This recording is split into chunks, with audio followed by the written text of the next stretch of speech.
Radio Estrella Negra. Pero hay un pequeño cambio en el guión y le sacan que es Amapola Negra porque dijeron que era demasiado evidente, la misma fórmula, la misma... Así que le cambiaron el nombre y le pusieron... Yo creo que hubo una discusión así entre... en una oficina y alguien dijo, oye, pongámosle a de Pique. Y bueno, quedó a de Pique. En eso no tuve nada que ver. Ni siquiera Barreiro tuvo nada que ver.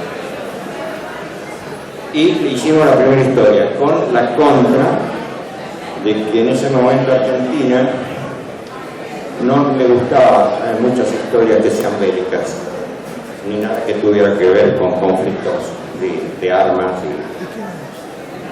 Dijimos, esto es tirarse a una piscina y no sabemos si tiene agua.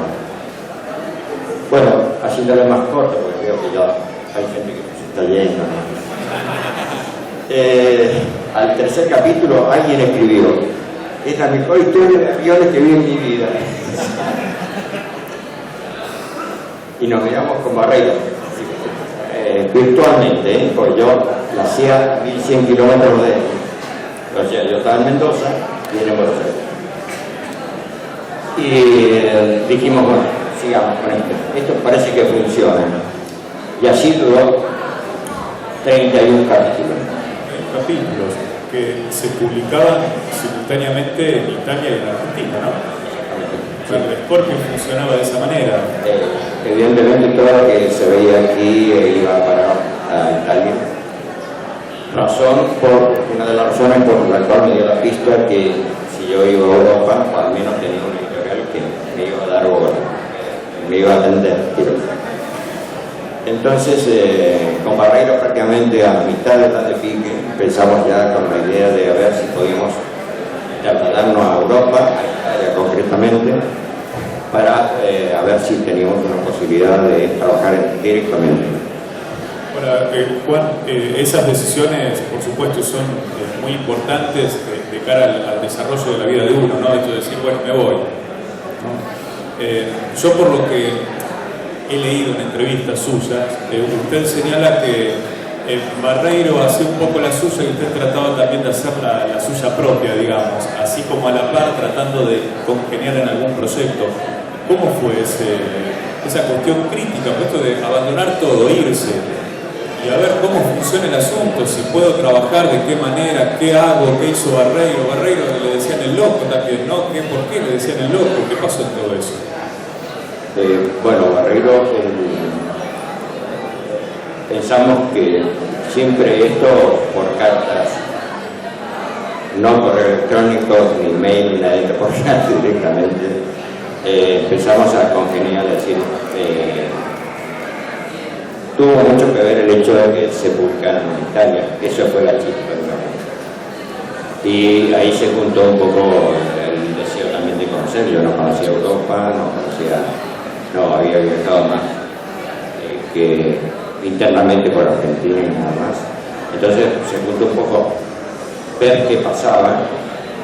Entonces preparamos, yo me preparé una historia con Barreiro, ya al margen de la de Pique, una historia corta, digamos de 16 páginas, no recuerdo bien, que se llamó Esplendor a la hierba.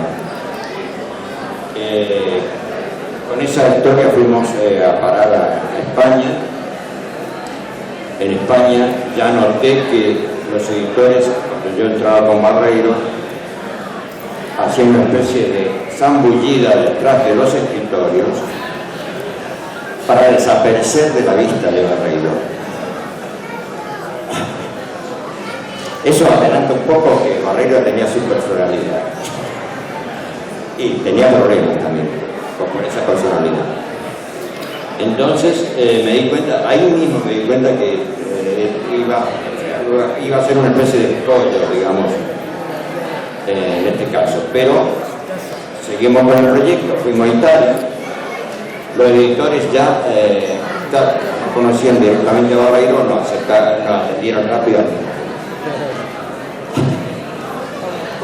Pero dijimos, usted es Jiménez, sí, hacen los avioncitos. Y sí, no, Barreiro nos conocen acá, muy bien. Desde ese momento empezamos a trabajar directamente con la editorial de Scorpio, digamos la misma publicación que se llamaba aquí Scorpio en Argentina. Se reproducía esa misma revista ya con nuestros trabajos. Bueno, en ese momento dijimos que ya podíamos pensar en una permanencia en Europa con más seguridad monetaria. Pero claro, la avaricia rompe el saco, entonces nos fuimos. ¿Y qué pasa en París? Y nos fuimos a París. En París mostramos siempre la misma historia, la que llevábamos al París, y tuvimos mucha suerte también. Y nos aceptaron, el editorial largó, le mostramos esto, estos avioncitos, apartan los avioncitos. Necesitamos hacer una enciclopedia de ciencia ficción. Correcto. Yo soy la persona indicada. Es más, vamos a hacer una prueba previa y la vamos a pagar. Esto al mes está en España, en Europa. Dice, ¿y qué hay que hacer? Bueno, ya le vamos a montar un pequeño guión. Todo. Y dice, bueno, pero si tienen alguna otra idea, y Barreiro, yo la tengo.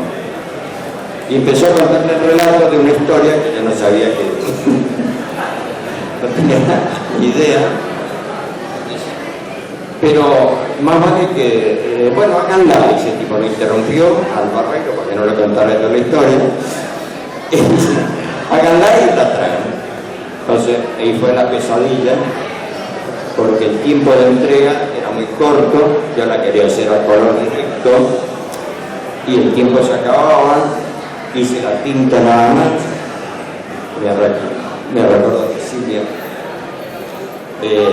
me ponía toallas húmedas en los codos para seguir trabajando las 18 horas, no, 10 horas, para poder terminar la historia, al menos en lápiz, en tinta, pero fuimos a la editorial Dargaud. Barreiro ya estaba viviendo en París, él decidió quedarse en París. Y el señor Dargaud, que no era así, el señor Claude Monterni, que era el director de ese momento, nos atiende y dice, ¿qué traen acá? Y trae una historia que me parece que le va a interesar, y dice, apartaron eso otra vez, no, aquí hemos cambiado el proyecto. Dijimos, y Barreiro dice, ¿cómo? Bueno, entonces Barreiro tira de la historia para llevársela, yo la freno para que se quede en la historia, Barreiro intenta de nuevo, y como el señor Moliterni vio que eso iba a terminar mal, nos retiró los pasos y dice, déjenmela nomás, déjenmela acá. Barreiro dice, no, porque la podemos llevar enfrente, que hay otra editorial. Y yo estuve de acuerdo con el editor. Y quedó esa historia. Esa historia se llama Estrella Negra. O Estrella Imposible, como le puso Barreiro, y se enojó porque cambiaron por Estrella Negra. Yo estuve de acuerdo también con Estrella Negra. Entonces ahí hubo empezando la discrepancia, simplemente por el nombre de la historia. Bueno, entonces, así un poquito, eso fue el comienzo de la tarea. Ya veíamos que la cosa funcionaba, que yo había empezado a intentar hacer color, salió lo que salió, pero bueno, eran las primeras, y esa historia queda en el editorial Dargaud. Nosotros dijimos, bueno, vamos, ¿qué hacemos? Yo me voy a España, nos vamos a España con Silvia, llegamos a España y empezamos a instalarnos para un futuro bastante todavía incierto, pero ese fue el comienzo. El comienzo, esto todo sucedió en 1978, terminó el Mundial acá, me miré el último partido y me subí al Jumbo, pero en ese momento fui solo, que vino después. El tema es que, más o menos así, a partir de ahí, Barreiro desaparece, literalmente desaparece. Y bueno, porque el tipo se desaparece en Francia, no tenemos conexión de ninguna clase.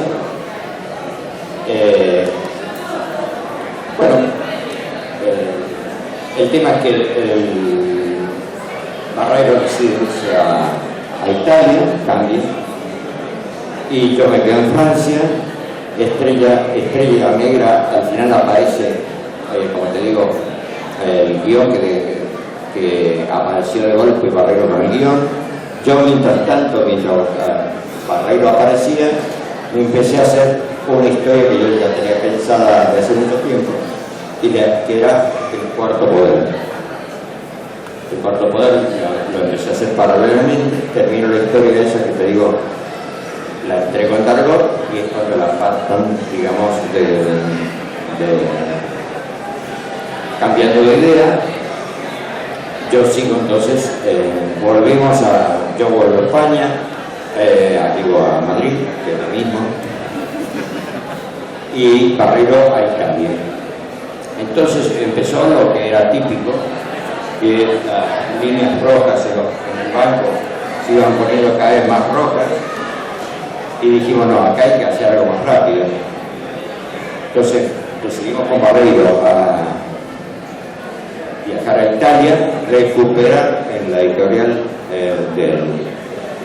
del Scorpio, digamos, y ahí fue cuando en el trayecto de la estación de trenes, que nos manejamos con trenes obviamente, hasta la editorial, me fue relatando la historia que le íbamos a ofrecer a la editorial. Esa historia es Ciudad. La historia que en este momento,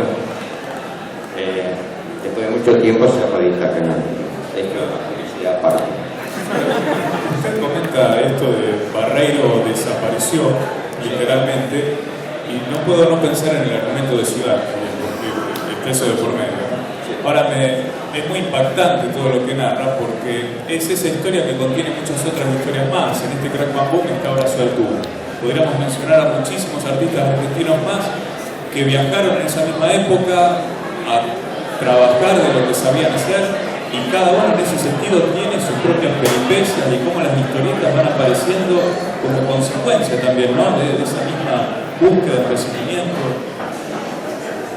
Bueno, evidentemente hay un factor yo siempre lo digo, acá no solamente hay trabajo y esfuerzo, sino, digamos, tener mucha suerte. Digamos que la elección yo ya prácticamente arrancaba en España, ya contacté con las editoriales españolas, ya empecé a trabajar. Tutain editó, y ahí surgió cuestión de tiempo. Y ya ahí tuve la oportunidad de hacer color directo, ya con más, digamos, había hecho una evolución bastante positiva, y ya traté de empezar a desarrollar historias como la que te decía hace un ratito, que iba anotando, etcétera, etcétera, y de ahí surgió las 8 historias que hablan sobre paradojas temporales, que era cuestión de tiempo. Ese libro que es maravilloso, de cuestión de tiempo, y estas paradojas temporales, viajes en el tiempo, casualidades causales, quizás, no digo por lo de Amapola Negra, justo a usted le tocó, uno dice, tanta casualidad que sea justo a usted, el dibujante que terminó realizando aquello que se llamaba Amapola Negra y luego sería de Pique. Lo digo en relación a lo siguiente, hay un gusto evidente de parte suya hacia la ciencia ficción. Bueno, ¿cómo era Juan Jiménez pibe? ¿Qué ciencia ficción leía, veía, de qué manera? ¿Quién despertó, incentivó este tipo de historias en Jiménez cuando era un niño? Yo creo que la cosa era, para mí siempre me gustaba el cine, iba mucho al cine desde muy pequeño, y veía películas de serie que daban en el cine, no en televisión, porque la televisión no se había inventado todavía. En el cine veía todas las historias que te van comiendo el coco. Por ejemplo, Flash Gordon, que era una serie, muchos seguramente lo recordarán, ¿no? Más o menos de mi edad seguro que sí, que era ciencia ficción. A pesar de que veíamos la piola que sostenía la nave avanzando en la película. Creo unas chispas. Sí, tiene unas chispas pero yo me encantaba. Un poco de eso yo trataba de reproducirlo, ese mundo me encantó, también Dick Tracy, hay varias series, hay Conver y todo eso, inclusive Superman. Entonces todo eso te va haciendo una ensalada mental y de pronto querés reproducirlo y sin querer hacer secuencias sin saberlo hacía storyboard, sin saberlo iba imaginando enfoques. Yo todo esto lo estaba hablando sin saber ni siquiera que ahí había una historieta o alguien que contaba historias a través de sus dibujos. Yo todavía no había llegado a hacer la revista. Primero empecé con el cine, después con la revista. Y lo suelo mencionar siempre porque esto sucedió en Mar del Plata. Yo viví en Mar del Plata en ese momento. Y en el barrio había un pibe más o menos un poquito más mayor que nosotros, digo yo, no sé qué edad tendría, no quiero recordar, que llevaba una revista en la mano, y era una revista que se llamaba Mystery, de mi edad o mayores se deben acordar, y los expertos seguro que sí, donde estaba Bull Rocket, Hugo Pratt, etcétera, la nueva campaña, todo, y digo, esto es lo que yo veo en el cine, pero está fijo, en imagen quieta, y ahí fue donde me cambió el chip de nuevo, y digo, no, yo quiero hacer esto, porque para hacer lo otro hay que tener una cámara, etc. Solo Spielberg podía hacer eso porque vivía en Estados Unidos, entonces mi cámara era mis manos, entonces empecé a hacer historias, digamos, copiando literalmente el Mystery, página a página, texto, letra, era una fotocopiadora humana, tinta china y plumín de la escuela, sin témpera, porque no conocía la témpera. Entonces, sin saberlo, hice un curso muy digamos, lento y laborioso de cómo usar la tinta china, etcétera, etcétera. De ahí pasé a leer novelas que empecé leyendo, que eran las de Colección Espacio, de Bruguera, creo que era una cosa así, y me las empecé a devorar, una tras otra, 200 novelas, leía una por día, y ahí me llené la cabeza de monstruos verdes, de tipo Flash Gordon, pero de robot, etcétera, etcétera, y ya claro, ya no me pude salvar de nada de eso. Yo dibujaba la novela, capítulo 1. Johnny subía a la nave, lo dibujaba un tipo, Johnny, que subía a la nave, y se encuentra con su novia, que hace mucho que no, señorita, ahí. Iba dibujando la novela, por supuesto no las terminaba ninguna, porque ya me aburría de tiempo, pero ahí me di cuenta cómo se hacía un guión. Y ahí estoy saltando un poco, que es lo que decíamos, ¿no? Pero todo se iba confabulando para que yo pudiera llevarme todas las materias a marzo. Mis padres se dieron cuenta de ese detalle y me pusieron un magnum y dijeron: no te metas con eso, nene, me decían nene, porque no vas a ir a ningún lado con esto, vos tenés que estudiar algo. Bueno, ya estudiamos algo, pero bueno, yo rendí 58 veces en 6 años, me llevé previas varias, pero nunca repetía. Ese me ayudaba al dibujo. ¿Por qué me ayudaba al dibujo? Porque yo química, no sabía un cuerno de química, pero dibujaba las torres de petróleo con las bombas y todo. Los profes decían: vaya nomás, Jiménez, vaya. Le vamos a poner un 4 por la torre. Ese es un pequeño ejemplo, pero me iba salvando así. Mi amigo Zaino, que no sé si está por acá. Correcto. Puedes continuar. Zaino yo estaba en la pizarra con la bolilla que no había estudiado y Zaino también guía más o menos lo que debía hacer con las manos en la ventana lejana. Otro, vaya Jiménez, tiene un 4, pues Zaino es un cráneo, él no estudiaba demasiado, pero aprobaba todo. Entonces, menos mal que está Zaino ahí, que no me deja mentir. Así pasé y me recibí finalmente de tornero, él también. Soy tornero mecánico. Mis padres felices, yo alejado de la historieta, no obstante, justamente en Río Cuarto, donde convivimos con varios años con Juan Carlos, que está ahí, fue el primero que me enseñó quién era un dibujante de verdad, que dibujaba en el Brasil, que fue Víctor Hugo Arias. Bueno, ahí ya mi destino estaba marcado. El tipo vio el fanatismo mío, entonces me dio a colaborar. Trabajaba para Inglaterra, él trabajaba para Inglaterra, y yo le empecé a ayudar haciendo algunos detalles de la inglesa que eran muy exquisitas la documentación, que mandaba documentación de Inglaterra. Yo por fin vi realmente fotos interesantes de la Segunda Guerra Mundial, que era el tema más de moda en ese momento. Entonces empecé a dibujarle las Luger, los tanques y algunas cosas. El gesto yo le decía el arma. Me empezaron a felicitar, dije, las armas. No, porque era un gran dibujante, profesor de Bellas Artes, y esos fueron mis primeros pasos profesionales. Son los primeros pasos fundantes, ¿no? Son importantísimos.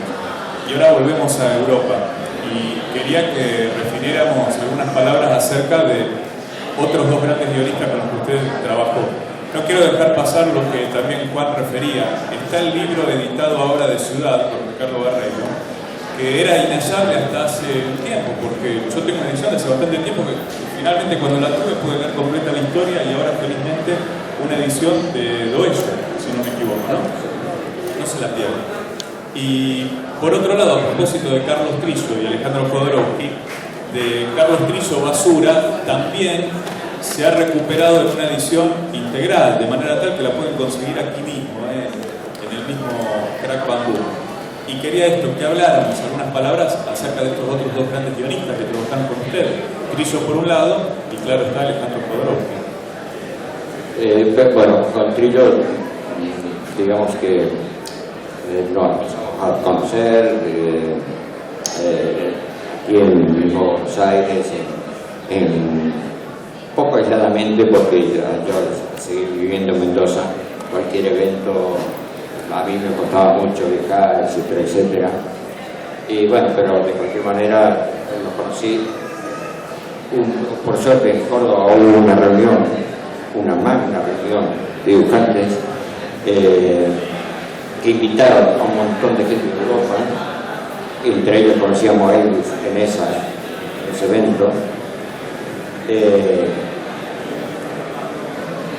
Y digamos, estaban todos, Horacio Altuna, con los bigotazos negros en esa época, conocí a Carlos Trillo, etcétera, etcétera, todo de una sola vez. Sacomán, Solano López, ahí viste la emoción de encontrar el tipo que has adorado durante toda tu vida. Estaba ahí el tipo. Y bueno, en esa reunión conocí, como te digo, a Carlos, superficialmente, pero bueno, una vez que ya estaba en Europa, Carlos, inclusive Horacio, viajaron, y ya ahí consolidamos cierta amistad con Carlos y con Horacio. Y bueno, luego ya nos empezamos a ver en los eventos europeos como Luca, etcétera, etcétera, en Suiza. Todos eran invitaciones digamos, a Argentina como invitación a la exclusiva, digamos. Entonces, yo siempre lo más posible. Estábamos todos juntos y nada, se fue formando, decir, bueno, eso de decir, mira, Carlos, ¿no querés hacer una historia? No sé exactamente cómo ocurrió, pero Carlos tenía la idea de hacer algo así y entonces surgió Basura. Basura, bueno, creo que también está editada recientemente por Loco Ramos, que es la versión de, digamos, en blanco y negro, que la original es a color, y esta es la edición que hizo Público Fierro. Bueno, esta historia, por razones editoriales, se quedó en un solo, eran dos libros en realidad, uno con el desarrollo y la conclusión. No se hizo nunca la conclusión. Luego ya Carlos siguió con sus 7.000 guiones que tenía siempre, y yo ya por mi lado, y quedó un poco esa muestra de historia, que Basura, si la han leído, era una especie de denuncia, un pronóstico bastante negro de lo que es ecológicamente hablando. Entonces nosotros la manifestamos de esta manera, ¿no? Que continentes limpios, continentes sucios, marginación social, discriminaciones y todo eso. Que es una manera clásica de la ciencia ficción también. Sí. Tanto narrativa alegórica. Digamos que se expande un poco la realidad. Si vemos que ahora, digamos, los países tienen que estar comprando desechos nucleares, venden desechos nucleares, países que necesitan dinero, admiten, digamos, en su tierra, en su propia tierra, desechos nucleares. Dijimos acá, ¿qué va a pasar dentro de 30 años, 40 años? Y todo lo que presentábamos ahí, bueno, había cosas, aparatos que evidentemente eran imposibles de que en el futuro se realizaran. Algunos sí, porque pusimos un tren magnético. El tren magnético, me refiero que no tiene ruedas, sino que se mantiene a pocos centímetros por electroimanes, y eso puede desarrollar unas velocidades muy importantes. Todas esas cosas las incluíamos en la historia, aunque no sabíamos si eso funcionaba o no, pero sí conectaba con la gente. Bueno, ¿y cómo es trabajar con Jodorowsky? Porque Barreiro, Trillo y otros muchos guionistas con los cuales trabajó, pero quizás no durante bastante tiempo, ¿no? Sí lo ha hecho durante 8 álbumes con Jodorowsky. Y digo Jodorowsky de manera puntual no solo por esto, sino porque es una especie de mito viviente también, ¿no? Es todo un personaje, no solo dentro del cómic, también dentro del cine, el tarot, sí, etc. ¿Cómo se dio este diálogo en forma de 8 álbumes y que, bueno, a través de los cuales se extendió la mitología misma de Quintal, ¿no? A través del Pentabarón? Exactamente. Yo estaba trabajando en Humanoides, ya estaba trabajando con Moebius, coincidía que era la misma editorial en la cual se movía Moebius y Jodorowsky históricamente. Y de pronto me propone la editorial si quería hacer trabajar en reunión, se hizo una reunión en la editorial. No, eso fue una reunión en Barcelona. Ya estaba digamos que la feria de cómic de Barcelona, entonces aprovecharon para que nos viéramos con Jodorowsky. Ahora viene lo impactante. Yo sé que están esperando la acción que va a ocurrir en este momento, la que yo sufrí, quiero transmitir. Me dicen, Alejandro Jodorowsky, Juan Jiménez. Y entonces veo un tipo todo morado, corbata, gemelos, el traje naturalmente, zapatos, pañuelo morada por acá. Y yo dije, Jodorowsky. dije, mirando yo naturalmente, digo, mucho gusto, ¿qué tal, Juan? Tipo cordial, fantástico, pero me impresionó el color de su traje. Yo estaba esperando que la boca adentro sea morada. Después, en pocos minutos, le voy a contar, porque le hice la pregunta. Después, pasados algunos años, dije, ¿por qué estaba todo morado? Después le voy a contar cómo lo contó. Bueno, esa reunión no sirvió por lo de morado. De morado. Bueno.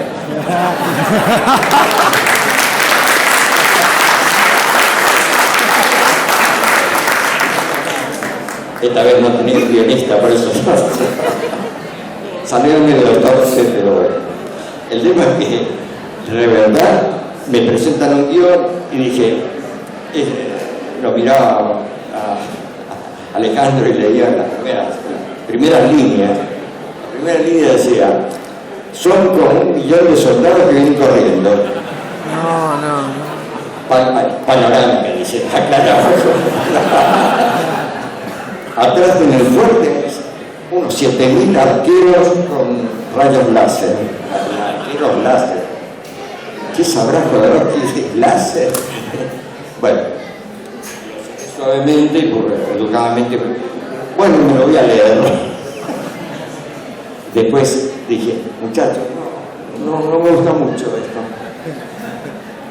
¿No te gusta, Jodorowsky? 7.000 millones de soldados y habla el último. No. Bueno, el asunto es que yo quería hacer otra cosa en el vida, pero eso sirvió para aumentar mi caché. Bueno, al cabo de X tiempo, más o menos, vuelven al ataque. La editorial dice, mira, tenemos otra idea con Jodorowsky. ¿Otra idea? No, a ver, ya me preparé ya para verlo en verde. No, es que tenemos idea de sacar un personaje de Uncal. ¿Te acordás de Inventador? Por supuesto, es el mejor personaje de Uncal para mí. Bueno, queremos hacer una historia con ese personaje. Bueno, digo, ahí me engancho, ¿no? Aparte teníamos a Luis ahí por ahí atrás. Entonces digo, bueno, veamos cómo va el guión, y digo, lo único que les pido, ahí viene lo que yo sabía de Jodorowsky. Jodorowsky nunca hacía, a menos que yo, con la información que tenía, los guiones completos. O sea, no teníamos el guión nunca completo, no sabíamos el final de nada. No sabían el final de nada, porque yo todavía era ajeno en el tema de trabajar con él. Pero todos me decían, mira, Jodorowsky me manda un cassette como Misión Imposible. Vos lo ponés y se autodestruye en pocos minutos. Entonces, no, trabajar así imposible. Entonces me iba haciendo todo lo que quería que no sucediera.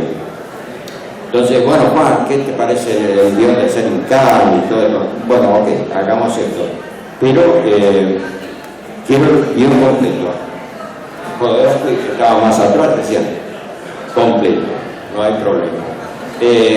Quiero la libertad digamos, de la cinemática, del desarrollo, no, muy bonita cinemática. Bueno, es el lenguaje de cómo se va a mover la historia, enfoque, tal.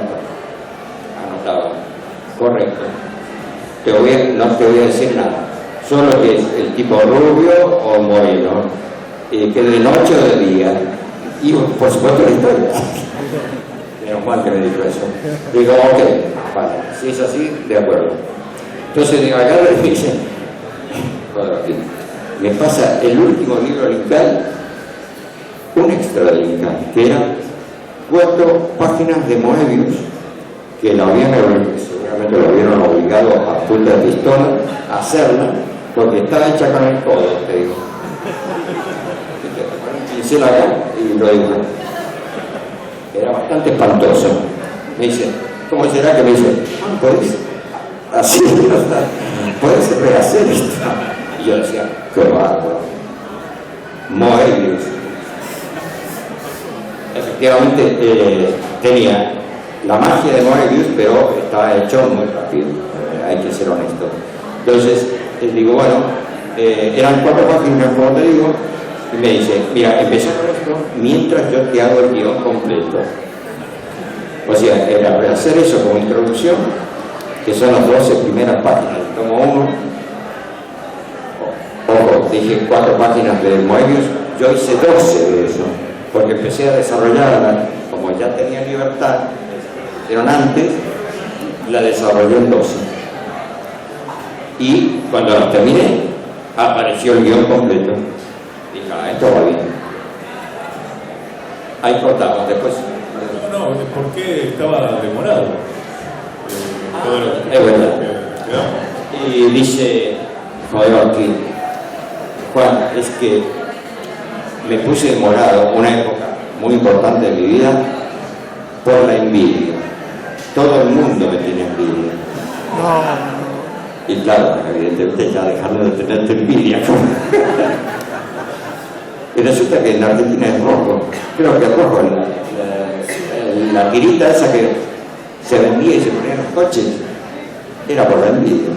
Pero yo entendía que era rojo, no morado. Menos mal, porque imagínate que Jodorowsky era rojo.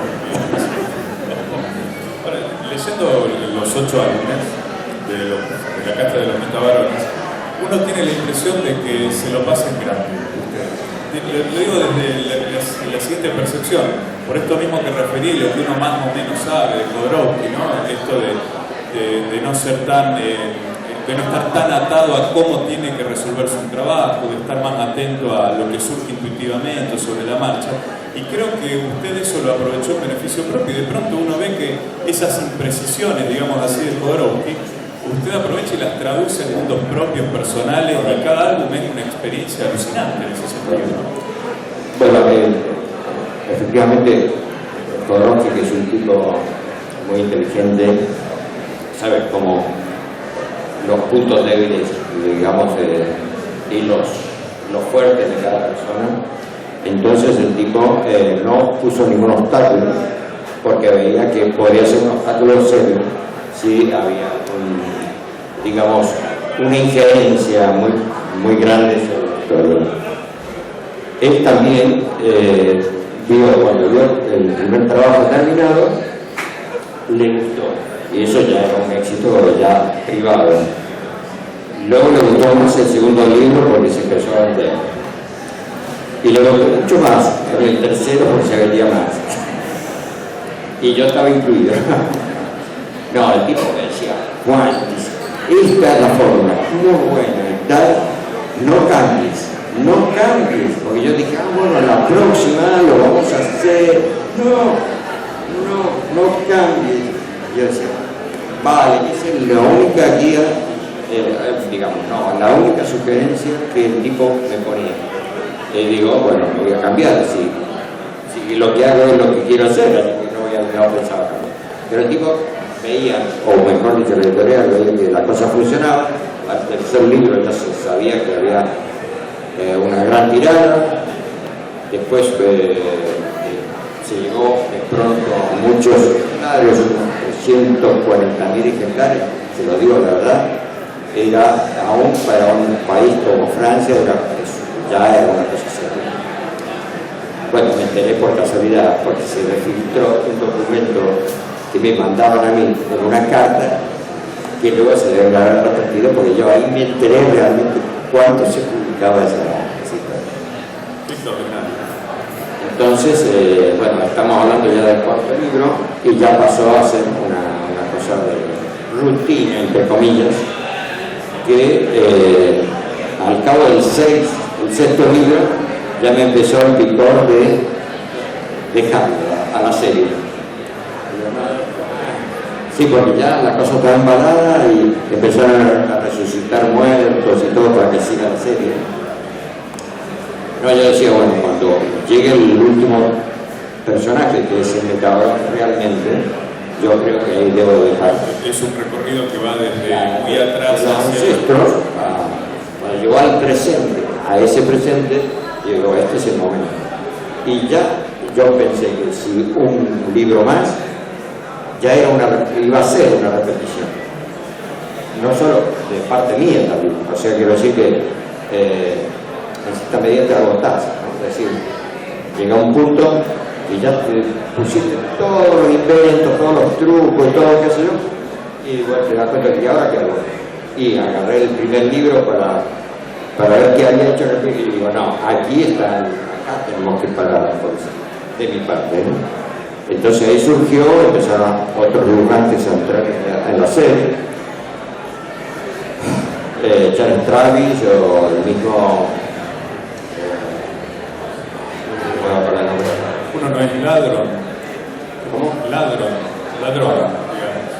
Bueno, León fue el último, ¿no? Pero hubo dos intentos más de continuar la historia. Luego otros dibujantes también muy potentes, pero evidentemente una de las virtudes de la historia, digamos, entre otras cosas, era el color directo, que no era habitual en esa época, y parte del atractivo que entiendo que tiene, y que yo me encanta también poder hacerlo, es haberlo hecho a mano completamente, a mano, no digital. Es más, no tenía ni computadora en ese momento. Sí apareció la computadora en los dos últimos tomos. Juan, ¿le parece que le demos cabida a las preguntas del público? Sí, hay mucho de lo cual no hablábamos. Yo quería al menos decirle que para mí El Cuarto Poder es una obra maestra. Bueno, te agradezco. Maravilloso. 4 mentalidades femeninas en un cuerpo femenino. Un delirio en un sentido premeditado, podríamos pensar, porque creo que usted en esa cuestión, como todo el gran dibujante, era muy obsesivo en cómo va progresando esto argumentalmente, gráficamente, y desde una premisa como tal, que es completamente disparatada y que a uno le encanta por eso mismo, ¿no? Es 4 personalidades femeninas en un mismo cuerpo. Usted se mete con cada tema. Bueno, menos mal que lo cortaron la serie, no sabía cómo terminar. No la cortaron, se arruinó la editorial y quedó paralizada. Pasó algo parecido que con Basura. Cuando el cambio de editorial se van quedando grandes proyectos también frenados. ¿Quién quiere preguntarle a Juan? Sí. Si te acercas un poquito, paso el micrófono.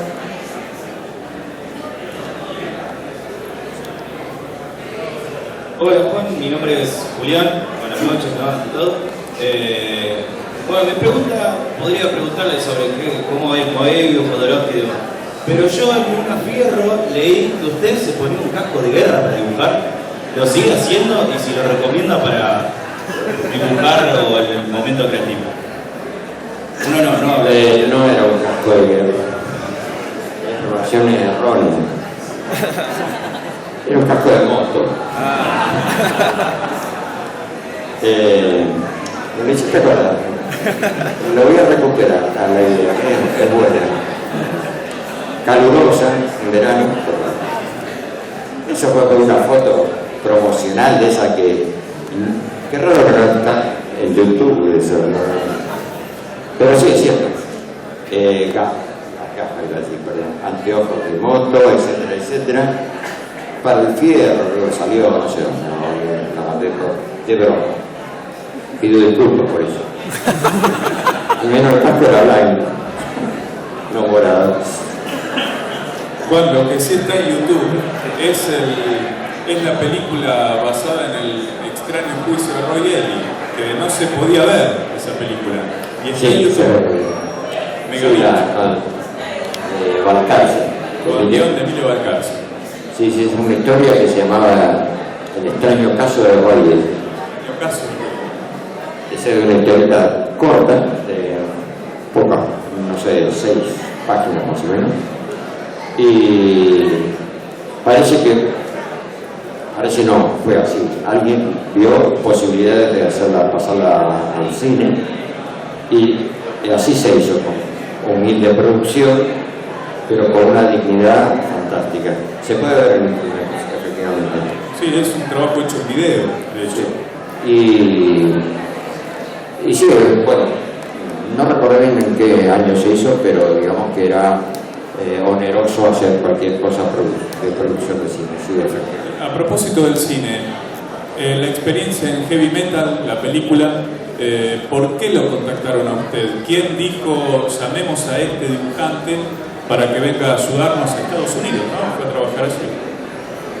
Bueno, voy a aprovechar esta, me alegro que me hagas preguntas, porque resulta que me llaman por teléfono, estábamos viviendo en Madrid, me llaman por teléfono de la editorial Darko. Recuerdan que nosotros dejamos la historieta allí, quedó ahí arriba del escritorio, parece ser, porque lo llaman a Claude Moliterni de Estados Unidos, que necesitaban ciertos caracteres, o mejor dicho, dibujantes que hicieran ciertos caracteres o tuvieran cierta inclinación por imágenes muy determinadas. Parece que Moliterni miró arriba del escritorio y estaba mi historieta abandonada de Barreiro, que yo quería que quedara allí. Tenía una intuición, ¿viste?, que iban a llamar a Estados Unidos. No, eso fue una especie de batería maravillosa. Que sí es cierto que el Moliterni vio las características que le pedían en Estados Unidos con las casualmente tenía ahí arriba de la mesa. ¿Eso cómo se llama? ¿Casualidad? ¿Suerte? Eso fue lo que pasó. Imagínate, con la gama de dibujantes que hay mundiales, han habido y van a haber, de pronto yo estaba con esas imágenes ahí arriba, en el cual el tipo lo único que dijo, mira, sí, tengo, a ver, un tal fulano de tal, Juan Jiménez. Y así me llegó Heavy Metal. Es más complicado, fue un poquito más complicado, pero la esencia es esa. O sea, tuve una suerte, ahí es lo que estábamos hablando de suerte.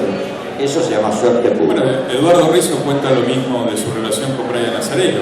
Buscaba un dibujante y el primero que estaba en la pila de dibujos era Eduardo y dijo, me gusta este. Por lo cual hay que enviar a toda la editorial del mundo historietas que la dejen arriba del escritorio, que eso puede tener éxito.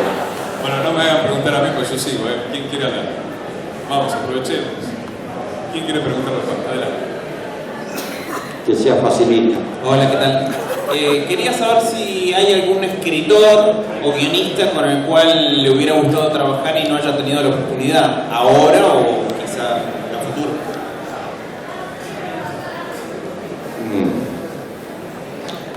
Qué difícil. Bueno,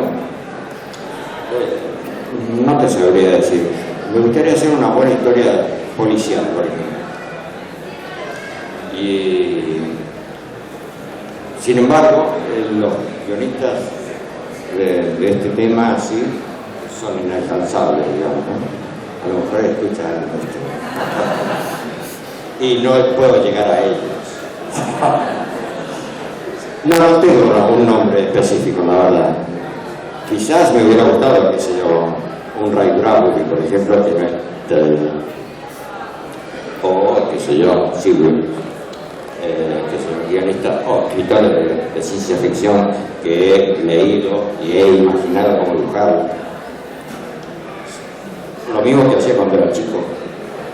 Veo las imágenes, libros que no se ha hecho la peli, ¿viste? Porque si se hace la película ya prácticamente está hecho. Pero desarrollarla de estos escritores, digamos, de toda la vida, qué sé yo. Nombres así muy específicos no tengo, pero no sé. Déjame un poco que lo piense un poquito para que todo lo demás. ¿Quién quiere aprovechar? Sí. Juan, en La Estrella Negra, aparte de la estética de ciencia ficción, pones ciertos detalles costumbristas, como unos dados colgados del espejo del retrovisor como si fuera un camión. ¿Cómo se te ocurre eso? No te escucho bien, por favor.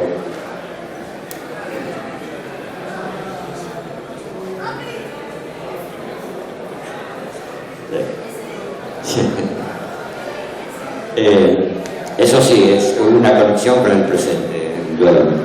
Eso fue en cuestión de tiempo. unos pilotos justamente del futuro con un payasito, había un payasito.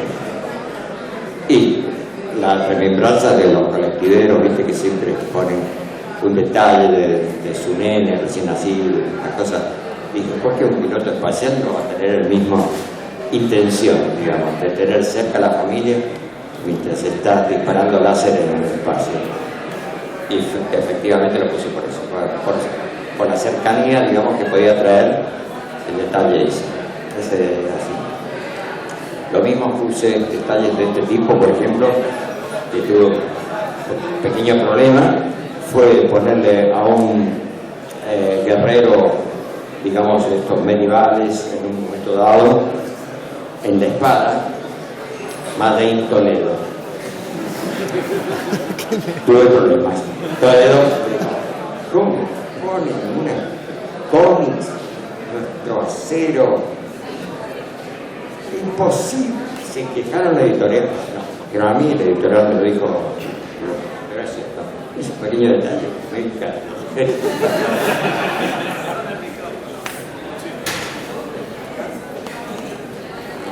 El micrófono.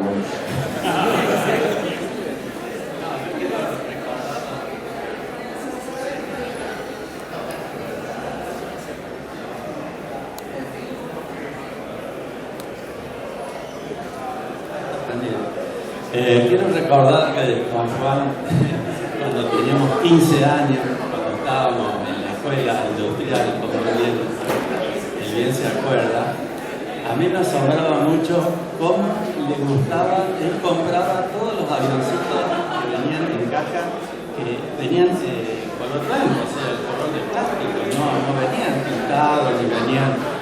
¿Escuchan? No, te escucho medio bien. ¿Te acordás cuando compraba los avioncitos que venían todos blancos, o sea, de plástico? A lo sumo venían calcomanía para que te pegue y eso. Pero vos no te conformabas con eso. Vos agarrabas el pincel con una lupa. La cabeza del piloto yo creo que tenía el tamaño de una cabeza de fósforo. Le hacía los anteojitos, le hacía los ojitos, el bigote. Pero era increíble, hasta me acuerdo que hiciste un paisaje lunar. ¿Te acordás? Toda la luna, el alunizaje, el cohete, todo. Lo siento, se me olvidaba. Pero me quiero contar una anécdota hablando de la escuela. Como siempre, Juan llegaba tarde. Era una clase de ejercicio físico, teníamos que dar. El profesor era bastante exigente, entonces todos teníamos miedo, teníamos que llevar las zapatillas, el equipo y dar una vuelta, antes de empezar la clase, dar una vuelta completa a la cancha de fútbol. A la cancha de fútbol. Y después hacíamos una fila y el profesor nos tomaba lista y decía, Zaino, presente, Jiménez, presente. Jiménez, ¿quién se ha puesto? Dice, los pantalones. Se había venido en calzoncillo, como se había olvidado los pantalones. Salió trotando. ¡Calzoncillo! ¿Se acuerdan de esos calzoncillos?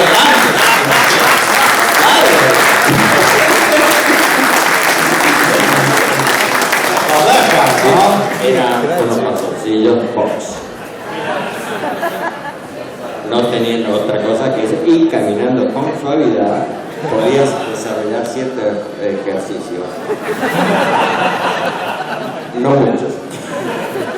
Pero bueno, aprobé, es la única materia que aprobé. Sí. Bueno, ¿quién quiere preguntar? Vamos, que ya sigue el tiempo, sí. Tenemos la entrega de los premios Trillo. ¿Qué tal? Le quería preguntar si sabe de alguna próxima edición o reedición de Puesto Avanzado, que es algo viejito ya. Bueno, Puesto Avanzado. Lamentablemente el tipo que debería hacerla no está presente.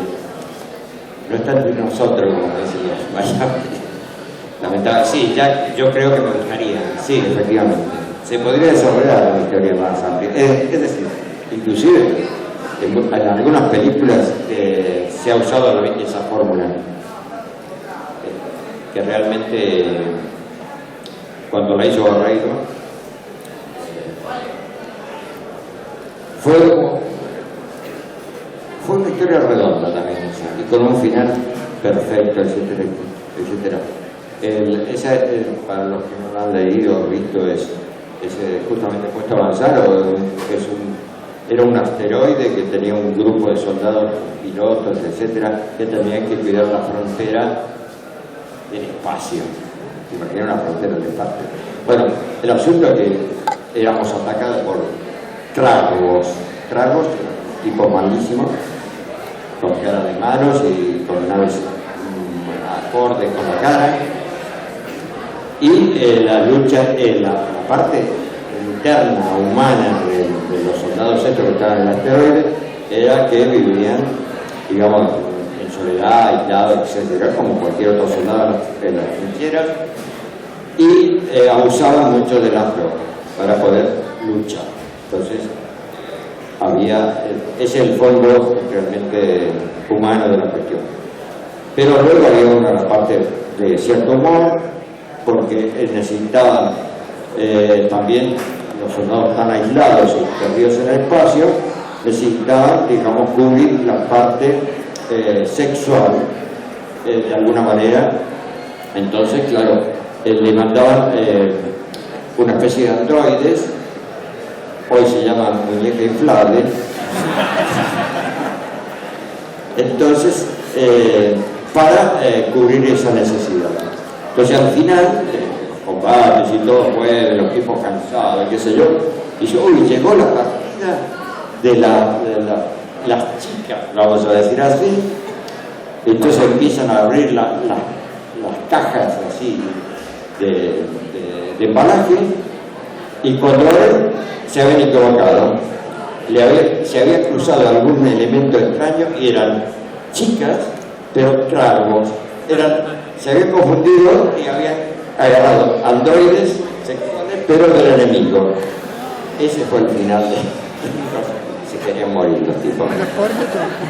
Porque el otro pedido iba a tardar varios años para volver a ejecutarse. Esa es la idea de Barreiro, y alguna niña. Valga todo esto como reconocimiento también a Barreiro, ¿no? Como uno de los grandes escritores, guionistas de la historieta argentina. Sí, yo lo creo. Cuando uno piensa rápidamente siempre tenemos los nombres inevitables, ¿no? Pero Barreiro debiera pasar a ser también uno de esos nombres que estén en esa misma línea. Bueno, evidentemente él entre nosotros, todos nosotros estamos tiene ese pedestal, tiene ese, digamos, ese lugar. Porque realmente era excepcionante lo que yo quería dibujar. El tipo escribió lo que yo quería. Y efectivamente le gustaba tanto el tema que inclusive dibujaba bien. Y yo le daba ánimo, parece. ¿Por qué no te haces una historia cortita para no complicarte mucho la vida? Y la haces vos, la dibujás. Y eso me lleva a que una de esas historias que se hizo y nunca hizo, la leí y me gustó. Digo, Ricardo, ¿la puedo hacer yo? Y si no la hacemos, la hago. Y eso, esa historia se llamó Adiós Soldado. Esa historia me la han pedido por lo menos media docena de veces, chicos que hacen cortos de animación, etcétera, inclusive de varios países, americanos también, porque era muy sencillo animar. No porque, aparte de la historia es impecable, porque no hay ningún rostro, son todas máscaras de gas, en toda la historia, y había que animar, digamos, darle la expresión, eso ya el laburo mío, dar expresión con los reflejos de los cristales que tenían máscara de gas. Ese es uno de los detalles interesantes. Entonces tenían cara de pánico según el reflejo que transmitían los cristales. Bueno, esa historia era la que debía dibujar Barreiro, justamente se hizo fácil, digamos, y no se animó a hacerla, la verdad. Bueno, por esto de las casualidades no casuales, pero hablábamos de la novedad de la edición integral de Ciudad. Y también está la edición integral de Parque Chas, de Barreiro con Rizzo. Y son dos historietas bastante parecidas en la premisa que las moviliza, ¿no? Sí, es cierto. Así que aprovechemos también a referirlo porque son novedades que están acá para comprar, adquirir en Crackman Book. Da la casualidad. Una pregunta más antes de los premios Carlos Trillo. ¿De qué color eran los calzoncillos? Claro, eso por ejemplo, Era blanco. Era blanco. Bueno, va. Perdón, ¿el calzoncillo se sigue utilizando en la hora de dibujo? ¿Se trabaja en calzoncillos también? Sí, supongo que sí. ¿Cómo supongo? No, la verdad que no sé, menos mal que no se acuerda más nada que el profesional. Sí, la verdad que no. Teníamos más anécdotas, ¿eh? Me acuerdo que le decíamos a un profesor, Olarán, ¿te acordás? Era un hombre muy raro. Y claro, a la noche, no sé quién de nosotros tenía un coche, un Fiat 600. Y le dijeron, profe, lo llevamos. Y ya en ese sitio había como 15 personas. Y Olarán, vos no te acordás de eso. Olarán se asoma por la ventanilla, nos ve a todos y dice, no, gracias muchachos, voy a pie. No, le hacemos lugar. Éramos terribles. La verdad que era un desastre. Pero la pasamos bien. Yo al menos. Bueno, primero, recordarles que tenemos la entrega de premios Carlos Trillo, ahora nomás en minutos, en el otro Galpón de la Música. Y cómo decir, cómo terminar yo, y como que voy a estirarlo porque no quiero que finalice, pero tiene que terminar el diálogo de alguna manera. Yo de cuál otra forma puedo decirle lo mucho que lo admiro, que lo admiramos a Juan Jiménez, ¿sí?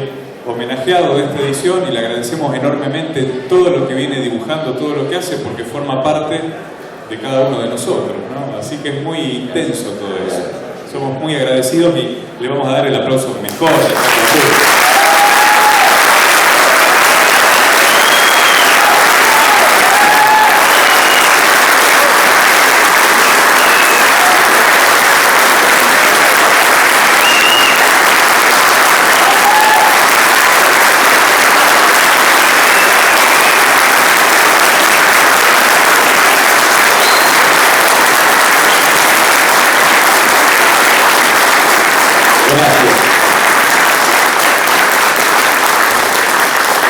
Gracias.